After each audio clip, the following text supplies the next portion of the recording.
and light. This bass is knocking and I stand my ground. Hell divers call with a vengeful sound.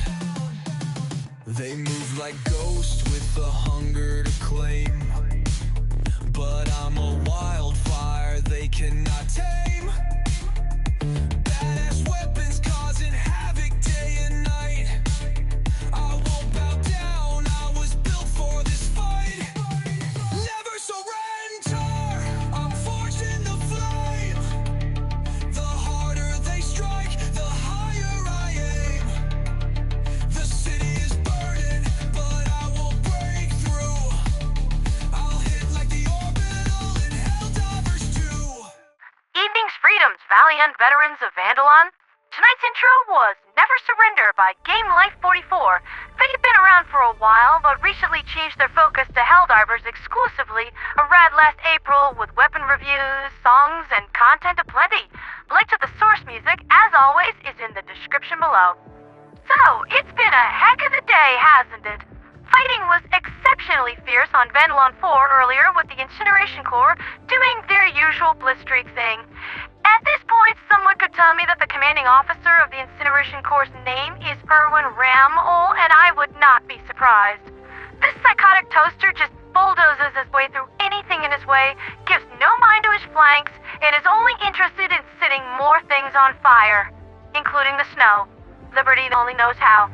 However, he ran into some trouble when one of those flanks collapsed at Ingmar, and Erwin was up to his optical receptors and angry SEAF Marines and creatively violent Helldivers, completely crushing the now isolated, cut off, and completely unsupplied Incineration Corps invasion fleet at Vandalon.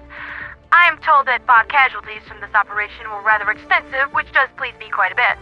But DSS immediately pivoted to Popli IX to try to cut off the Automaton advance there, and while she doesn't have a fully loaded Eagle Storm in her back pocket to save the defense here, heavy ordnance distribution is active, and a counteroffensive play is not off the table.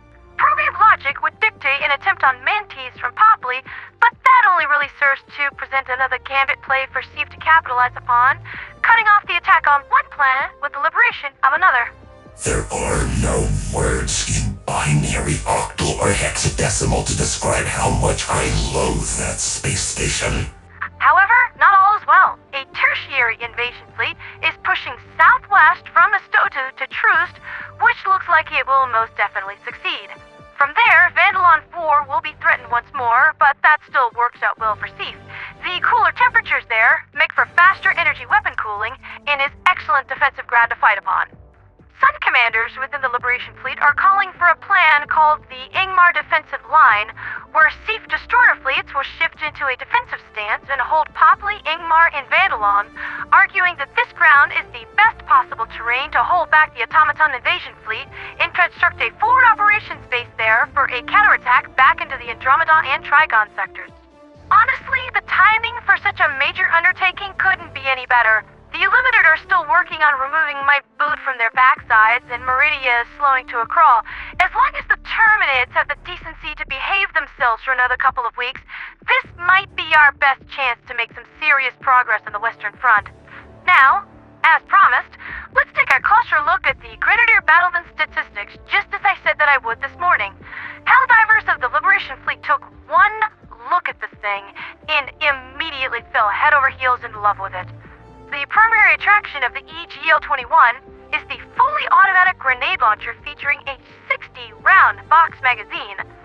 Coupled with its incredibly fast cooldown of a mere 2 minutes, one can fire a grenade once every 2 seconds and never run out, giving the emplacement practically unparalleled chaff gardening power. But wait! There's more!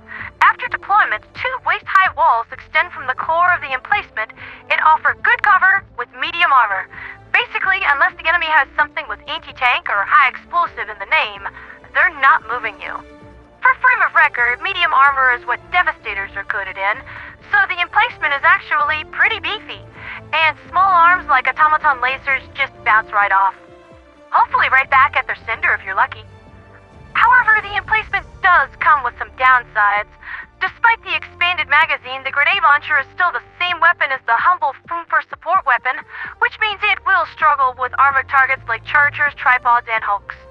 The weapon also has a rather narrow traverse angle, only 150 degrees, and it will arrive in the same orientation the Helldiver is facing when the beacon is thrown, so if you position it wrong, it won't be able to do much of anything. There's also the fact that you need to be immobile to use the Foomper. You can easily blow yourself up if you try to kill a target that got too close, and uneven terrain can sometimes cause some issues. It's not a miracle weapon, but merely a useful tool. It really just comes down to the skill of the user, but I can see this emplacement finding a permanent home in the arsenal of many Helldivers. Good stuff, Arrowhead R&D. Now, if you really want to impress me and make me weak at the knees, take this concept, slap an MG43 on it with a few hundred rounds of Fox magazine on a belt feed, and let me go to town. Heck, put a flamethrower on there for my friend Electo. There is so much more development possible with this one idea. You came across a gold mine for defensive deployment, and right now the Liberation fleet could really use some of that. Bots are angry, my dudes. They must listen to my broadcasts every night. Speaking of Lady Electo, I am issuing an Angelic Achievement Hunter challenge this week to really put your skills to the test, Helldivers. This week's challenge is called Towering Inferno, where you are tasked with slaying a factory strider with a flamethrower.